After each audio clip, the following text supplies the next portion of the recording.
नमस्कार दोस्तों, स्वागत है आप सभी का आज के हमारे वीडियो में। आज की इस वीडियो में हम बात करने वाले हैं, यदि आपने भी 2026 के अंदर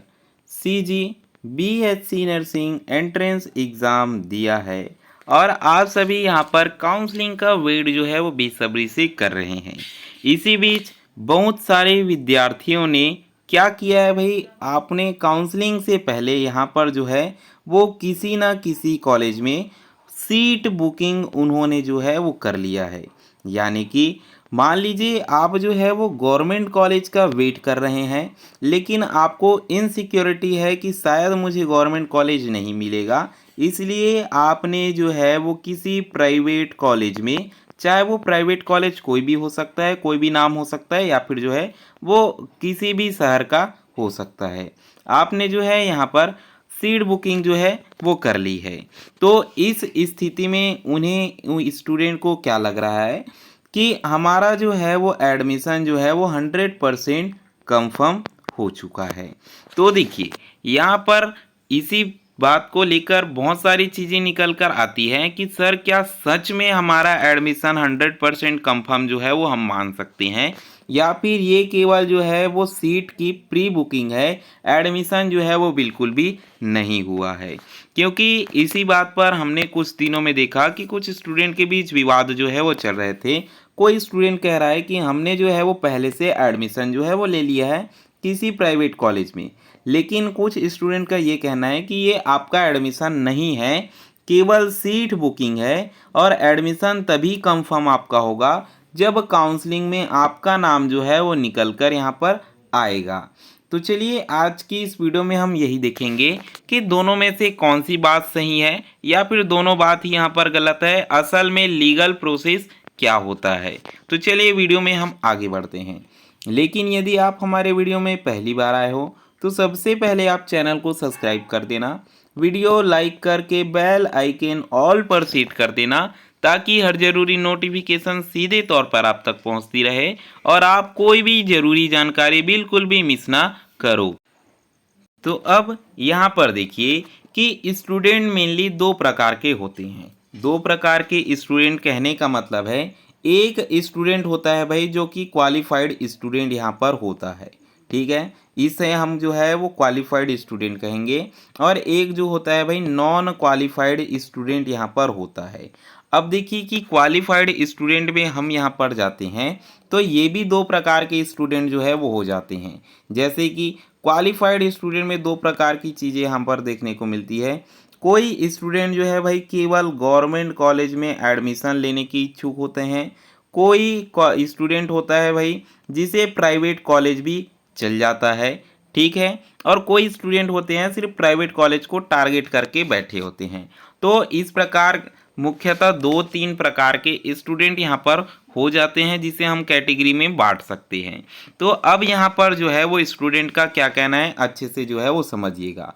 एक स्टूडेंट का कहना है, एग्जाम्पल के तौर पर मैं बता रहा हूँ, स्टूडेंट ए का कहना है कि मैंने जो है वो किसी कॉलेज में यानी कि प्राइवेट कॉलेज में एडमिशन जो है वो ले लिया है और मेरा एडमिशन जो है वो हो चुका है, ठीक है। यहीं पर स्टूडेंट बी का कहना है कि आपने जो एडमिशन लिया है वो आपका एडमिशन बिल्कुल भी नहीं है, केवल जो है वो सीट बुकिंग है और एडमिशन आपका तभी होगा जब आपका काउंसलिंग में नाम निकल कर जो है वो आएगा। तो इन दोनों बातों में से या फिर तीनों बातों में से कौन सी बात यहाँ पर सही है? तो देखिए लीगल प्रोसेस के अनुसार, ठीक है, लीगल प्रोसेस के अनुसार यदि माना जाए तो आपका जो है वो स्टूडेंट नंबर बी जो है वो सही कह रहा है। क्यों स्टूडेंट नंबर बी सही कह रहा है, इस चीज़ को समझिए। देखिए कि सबसे पहली बात आपकी बात यहाँ पर आकर जो है वो अटक जाती है कि मान लीजिए जिस कॉलेज में आपने एडमिशन जो है वो ले लिया, ये आपका मानना है, ठीक है, और उस कॉलेज को मान लीजिए कि इस साल यानी कि 2026 में किसी कारण से, ठीक है, चाहे वो डॉक्यूमेंट प्रोसेस हो सकता है या फिर आपका जो है वो कॉलेज का लो परफॉर्मेंस यहाँ पर हो सकता है, उसके चलते यहाँ पर जो है भाई CGNRC और आपका INC जो है वो मान्यता ही नहीं देता है, तब आप यहाँ पर क्या करोगे? इस स्थिति में आप थोड़ा सोच कर यहाँ पर जो है वो देखिए। ठीक है। बाकी आप समझदार हो, आप समझ सकते हो कि मान लीजिए मान्यता किसी कारण इस वर्ष नहीं मिलती है, तब यदि आपने एडमिशन ले लिया है तो आप यहाँ पर क्या करोगे, क्योंकि आप कह रहे हो कि आपका एडमिशन 100% यहाँ पर कंफर्म जो है वो हो चुका है। ठीक है, तो अब इस चीज़ को समझिए कि जब आप ऐसा स्थिति में फंस जाते हो और नहीं लेते, तब तो आपका पूरा साल बर्बाद होगा। और मान लीजिए आप कोर्स भी कर लेते हो तो आपकी डिग्री वैलिड जो है वो नहीं मानी जाएगी। ठीक है, तो ऐसे में क्या होता है, सही बात, तो सही बात यही है कि जब आपका नाम जो है वो ऑफिशियली काउंसलिंग में जो है वो निकल जाता है, यानी कि आप सभी का एडमिशन जो है वो अगर आपने किसी प्राइवेट कॉलेज से कराया है तो कंफर्म जो है वो बिल्कुल भी नहीं होता है। यानी कि मान लीजिए कि आप जो है वो काउंसलिंग कराते हो, काउंसलिंग में आपका नाम आ जाता है और नाम आने के बाद ही आप उस कॉलेज में जो है वो, चाहे आपने पहले से प्री बुक कर रखा है या फिर नहीं कर रखा है, इससे कोई भी मतलब यहाँ पर नहीं है। ठीक है, अगर आपका नाम निकल जाता है और उसके बाद आप जाकर एडमिशन जो है वो कंप्लीट यहाँ पर कराते हो, तब आपका जाके यहाँ पर एडमिशन जो है वो 100% कंप्लीट हो चुका है, ये हम मान सकते हैं। कौन सी स्थिति में मान सकते हैं, जब आप क्वालिफाइड स्टूडेंट यहाँ पर जो है वो होते हो। ठीक है, तो अंततः आपकी बात यही सही निकलती है कि स्टूडेंट बी जो है वो सही कह रहा था कि आपने जो कराया है वो केवल प्री बुकिंग है, आपका एडमिशन बिल्कुल भी नहीं हुआ है और ये 100% कंफर्म नहीं है। ठीक है, एडमिशन कब होगा, जब आपका काउंसलिंग में नाम निकल जाएगा, काउंसलिंग में नाम आ जाएगा तब आपका एडमिशन होगा। ये तो आपका क्वालिफाइड स्टूडेंट के लिए यहाँ पर जो है वो चीज़ें हो जाती है। लेकिन नॉन क्वालिफाइड स्टूडेंट, ठीक है, नॉन क्वालिफाइड स्टूडेंट का मतलब है कि अगर मान लीजिए आपने जो है वो इंट्रेंस एग्ज़ाम दिया था बीएससी नर्सिंग का, और अगर आपका जो है वो 40 परसेंटाइल से कम आया है,